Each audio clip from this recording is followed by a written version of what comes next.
My name is Abdul Karim, and this is a story I never thought I would tell, a story that changed everything I believed in. It all began one cold December morning in Kano, northern Nigeria, in 2012.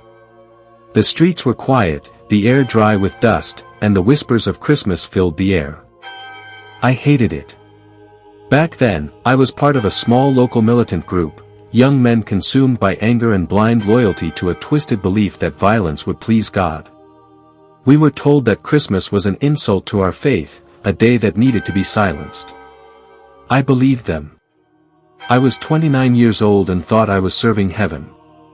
On December 23rd, our leader gathered us inside an abandoned factory on the edge of town. His voice was sharp, commanding. "Tomorrow," he said, "no Christmas will be celebrated in this town. You will burn their decorations, break their spirit, and remind them who rules here." I remember gripping my weapon, trembling, not from fear, but excitement. I felt power. I felt chosen. That night, I watched the Christmas lights flicker from across the street and muttered a prayer of destruction.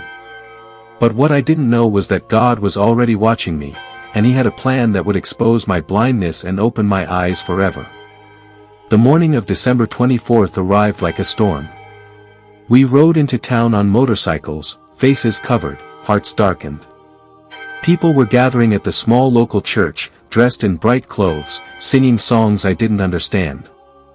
I saw joy, and I hated it.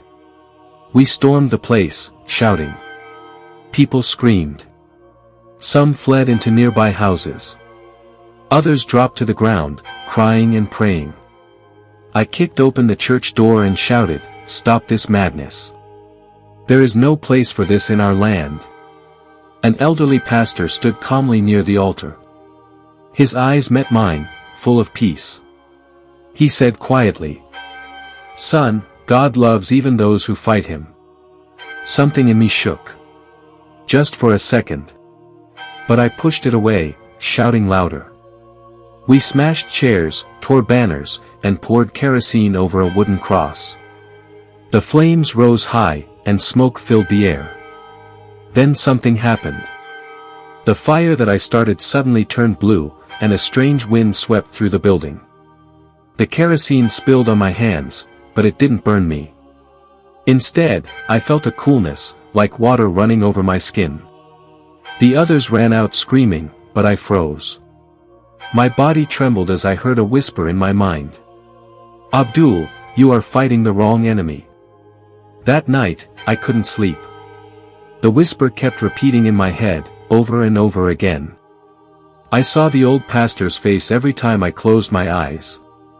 I tried to ignore it, tried to pray my usual prayers, but the peace I once felt was gone. 3 nights later, something extraordinary happened. While I slept, I dreamed that I was walking through the same burning church, but this time I was the one trapped inside. Flames surrounded me, but they didn't hurt. And then, through the smoke, I saw a man clothed in white, glowing with light that made me fall to my knees. He said only one sentence. "You tried to destroy my day, but I will not destroy you. I have chosen you to tell them I am real." When I woke up, my pillow was wet with tears. I felt different.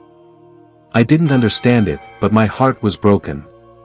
I couldn't eat, couldn't speak. For days, I walked aimlessly, questioning everything I believed. Then I heard the news. The same group I led was ambushed 2 nights after I left them. None survived. That moment broke me completely. I dropped to my knees and wept until sunrise. I realized I had been spared for a reason. A week later, I found myself standing outside the same church I had burned. It was being rebuilt. The same pastor was there, helping carry wooden beams. When he saw me, his eyes widened, but he didn't run. He smiled and said softly, "You came back." I couldn't speak.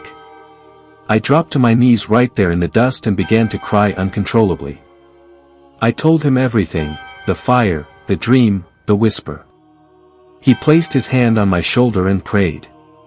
That moment felt like 1,000 pounds lifted off my soul. My chest burned, but not from guilt, from something pure. I felt forgiven. He gave me a small Bible and said, "Read this. You will find the peace you've been running from." That night, for the first time in my life, I prayed not to destroy, but to be healed. It's been 11 years since that day. I live quietly now, working as a mason in Jos. Every Christmas, I travel back to that same church in Kano to light candles, not to burn them. When people ask me why I follow Jesus, I tell them the truth. Because I tried to destroy him, but he saved me instead.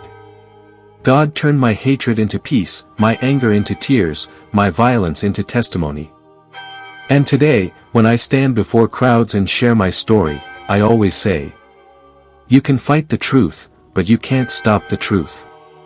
Because the fire that was meant to destroy Christmas was the same fire that saved my soul.